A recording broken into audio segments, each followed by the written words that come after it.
the second video, and this is going to be covering the terrain model class and the CPP.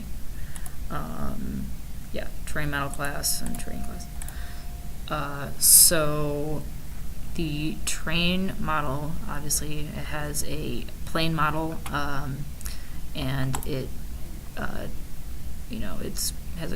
had to make a special function that's getting a terrain model, especially when I need to set a model in the DirectX app. So looking at the terrain model CPP, so this one was one of the harder classes to set up, just because how much stuff that we had to go into. So basically I had to make sure that I was making a plane that had a how would I say this?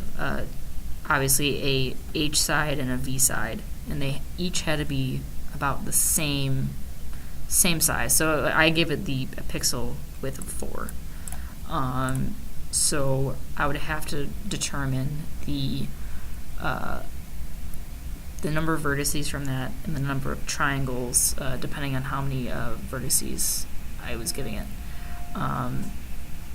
So I have a z, a y, and an x value, and obviously these are going to be used to actually set up the actual model itself. To create the mesh, I had to go through 2 for loops that basically went through obviously the horizontal and the top. So it would create a vertice at each slice, offset, however I gave it, and I gave it an offset of 0.1. So every 0.1 spaces, it would create a vertice. So here I was doing the winding, which I had to go through a for loop, and then for each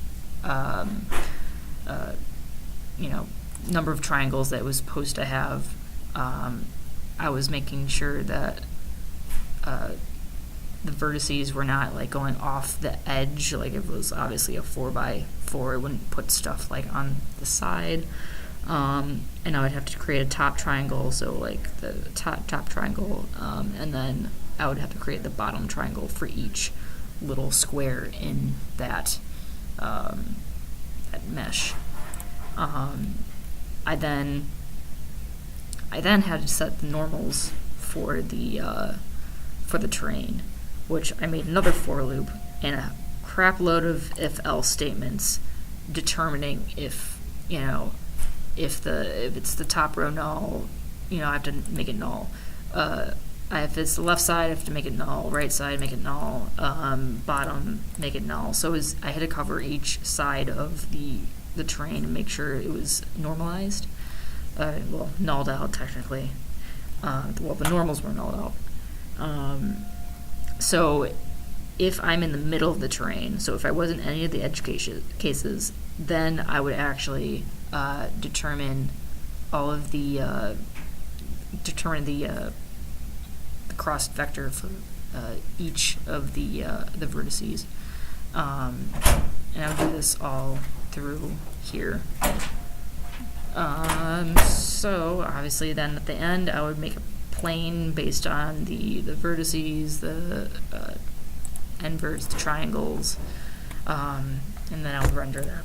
And then obviously I showed you before in here, go to the top, I had the terrain, which I made a new graphics object. I'm pretty sure I was supposed to do this in a class, but honestly I did not have time. I've been doing this for a good 48 hours. So I made a graphics object which is using a color light, so obviously, and it's color tan, setting the specular, and then I just, set its world like I had said in the last video, and then I just drew it to the scene with the shader color light, so right there.